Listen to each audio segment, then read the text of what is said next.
ini tuh salah satu film favorit gue. Kalau gue bilang apakah ini nomor satu, gue bisa bilang enggak. Tapi di antara semua film favorit gue, ini yang gue paling sering tonton. Seven ini jujur gue udah kayaknya mau 10 kali deh nonton. Wow. Menurut gue, walaupun topiknya dark, Seven itu kayaknya gampang untuk dicerna, untuk ditonton berulang-ulang, dan gue seneng ngajak orang baru untuk nonton sebenarnya. Tapi gue akan tanya dulu biasanya gitu. Gue akan tanya dulu kira-kira dia preferensinya nih kemana nih filmnya gitu. Gue biasanya akan tanya, kalau misalnya kira-kira dia suka yang crime, thriller kayak gini, gue akan kasih Seven salah satunya. Kalau lo sendiri sebenarnya lo suka atau biasa aja? No. Gue suka kok, Seven lumayan suka. Kayak itu film yang tadi gue udah bilang, itu film crime dan sebenarnya lumayan heavy ya sebenarnya premisnya, tapi kayak pas nonton tuh biasa aja.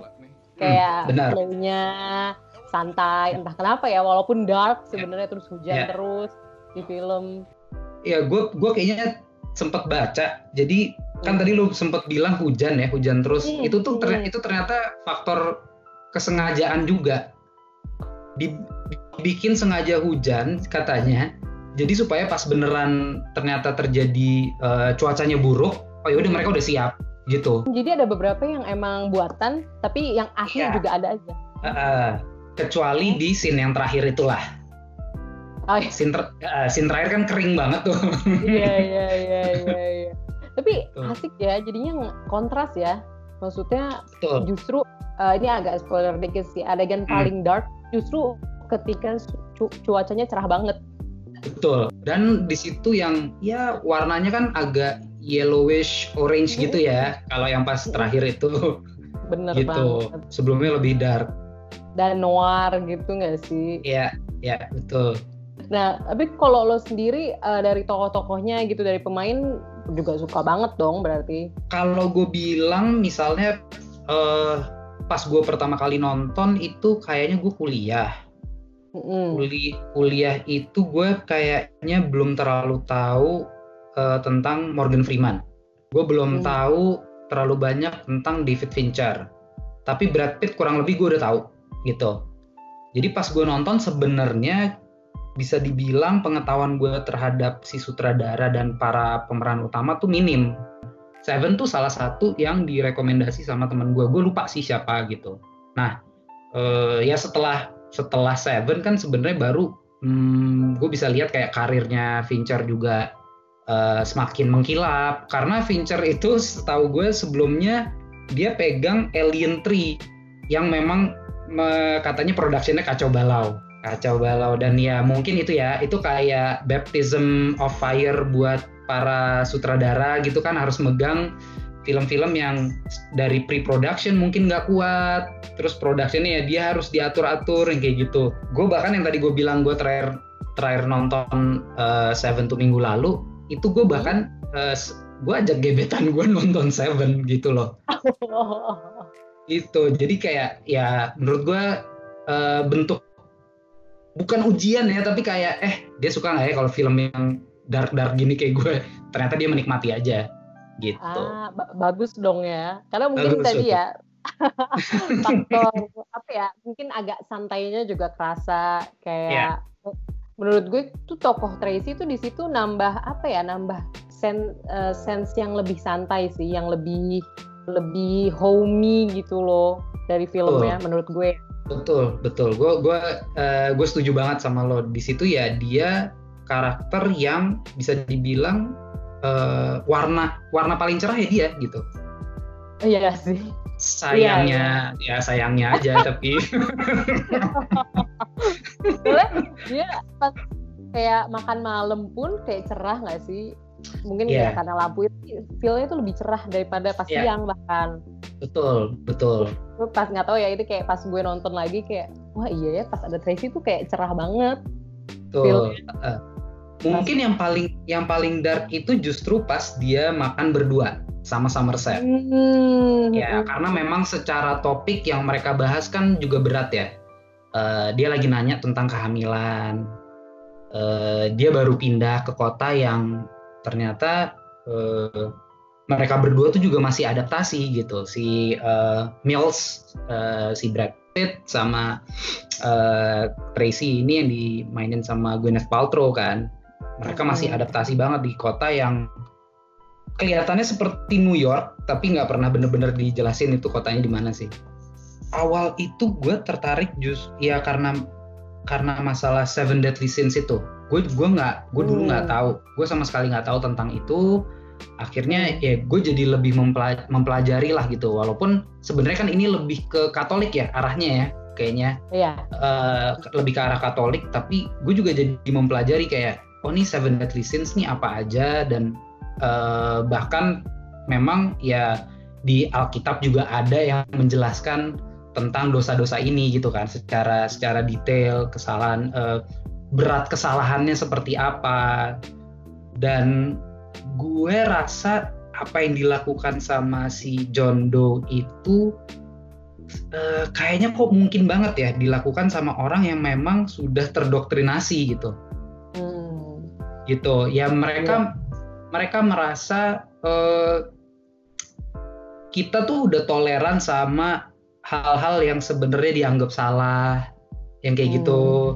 Gue di satu sisi gue bisa mengerti, tapi caranya dia nggak kayak gitu sih. Karena mungkin juga gelap banget, dan pas gue nonton tuh kayak udah jijik, kaget, dan bahkan maksudnya gue setiap lihat yang Gluttony itu juga tetap rasanya kan kayak gitu.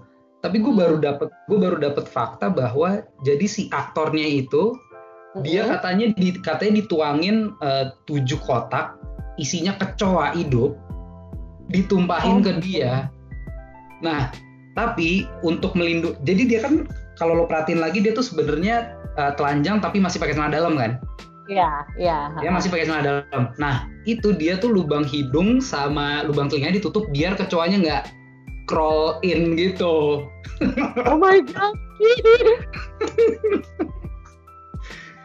Aduh, jadi gue pas baca itu kayak oh shit gitu.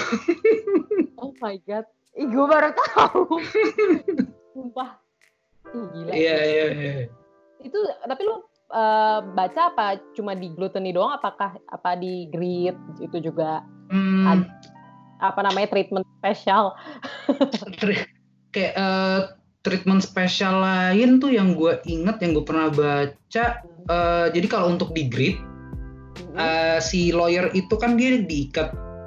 Nah itu ternyata teknik ikatannya itu namanya hog tie. Nah terus ternyata dia tuh dia dituangin darah palsu banyak banget. Itu ya kalau ini dia mungkin nggak semenjijikan yang Gluttony ya. Jadi dia tuh lebih ke penderitaannya dia adalah jadi ternyata darah palsunya itu kental, terus lengket banget. Akhirnya lututnya nempel ke karpet itu. Oh ya ampun. Oh makanya akhirnya pun pembunuhannya agak lututnya juga nyentuh lantai nggak sih, kayak agak sujud gitu kan? Gitu. Baru tahu gue. Sama kalau satu fakta lagi, sebenarnya ini bukan treatment spesial, tapi justru dari aktornya sendiri. Lo ingat yang dosa yang last, yang di rumah bordil? Kalau last itu buat gue itu dosa yang paling gue secara visual bisa bayangin dan aduh gitu. Iya. Oh my god, iya sih. Itu visually bikin gue kayak gila ya, ini kalau gue jadi dia nih gimana ya gitu. Iya, apalagi ada fotonya kan. Ada fotonya. Iya, karena ini si persiapan si aktornya itu. Jadi katanya dia kan waktu di scene interogasi dia mukanya kelihatan pale, pucet banget.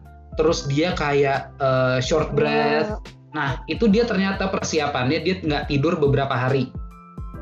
Nggak tidur gitu, nggak tidur beberapa hari. Terus dia cara supaya kelihatan kayak panik adalah dia ngambil nafasnya cepet-cepet gitu. Nah itu ternyata ini gue juga baru tahu ya karena gue biologinya dulu jelek. Jadi kalau lo ngambil nafasnya terlalu cepat, nggak ada jeda, lo akan oversaturated sama oksigen. Kalau lo oversaturated sama oksigen, jadinya lo kayak hiperventilasi. Gitu. Makanya dia kayak selalu in shock, badannya kayak nggak bisa diem. Nah, dia pucat banget di situ. Makanya gue, kenapa ya gue nonton itu, makanya nonton Seven tuh buat gue kayak, jadinya sekarang kayak semacam rekreasi. Kita kan rekreasi, kita mau mencari sesuatu yang kita senang. Gue jadi kalau nonton Seven tuh rasanya udah ini tuh gila. Pokoknya kita jangan kayak gini gitu. Kita jangan kayak gini tapi gue seneng nontonnya gitu loh. Kita nggak boleh kayak gini ya. Gue nggak boleh kayak gini nih. Gue nggak boleh segila ini gitu. Kalau lo sendiri pada saat nonton pertama, lo ngerasa memang plot twistnya lo dapet nggak? Awalnya kayaknya kita lihat si Gwyneth Paltrow tuh, oh ya udah gitu aja ya perannya. Ya maksudnya dia memberikan warna untuk film ini, terus dia memberikan semacam tambahan background buat si Detective Mills yang kelihatan masih muda, overly eager to impress, ya kan? Iya. Dan memang dia kebetulan diremehin sama yang udah lebih senior di kota itu, dan dia karakternya yang sudah fed up sama dunia gitu. Iya, dan berapi-api pula kan. Iya. Jadi kalau gue ngeliat sih kayak lumayan menenangkan gitu loh, ngasih sisi lain juga sih, padahal dia nggak banyak ngomongin soal sifatnya si Mills kan, tapi kayak nggak tahu dia hadir terus dia ngobrol aja udah ngeliatin, oh ya si Mills juga nggak segitunya kok, nggak se-eager ketika dia kerja gitu. Iya.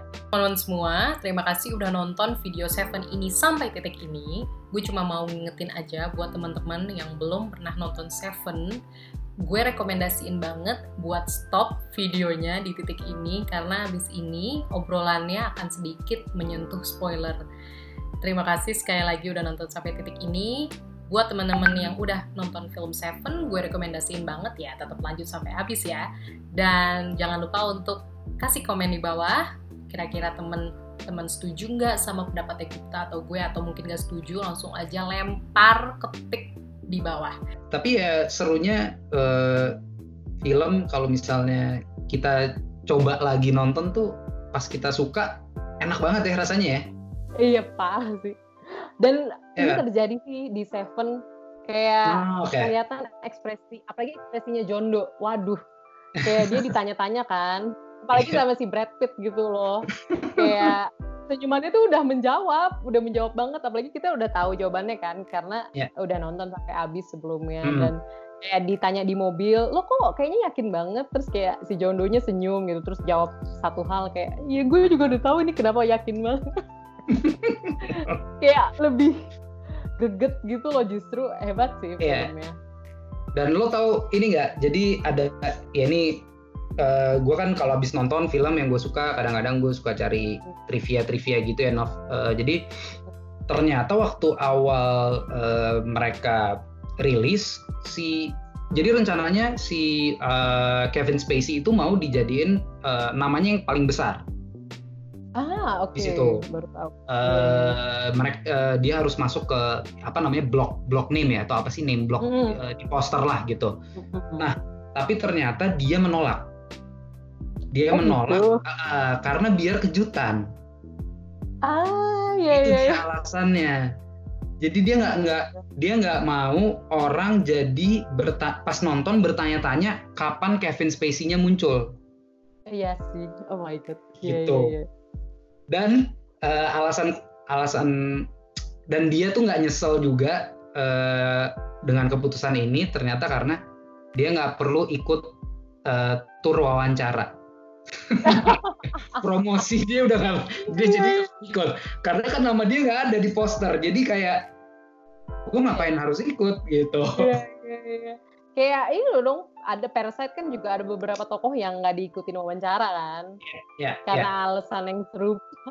Iya, betul. Tapi mana tahu ya sih, kalau orang baru pertama kali nonton Seven, Brad Pitt sama siapa? Morgan Freeman. Sama Morgan gitu. Nonton gitu. Ada Kevin Spacey.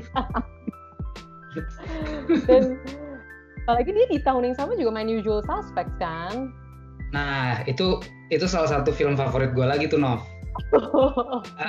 Dan gue itu biasanya untuk Seven sama Usual Suspects, walaupun udah lewat bertahun-tahun, dan gue bukan tipe orang yang kayak aduh jangan spoiler, gue nggak terlalu kayak gitu ya.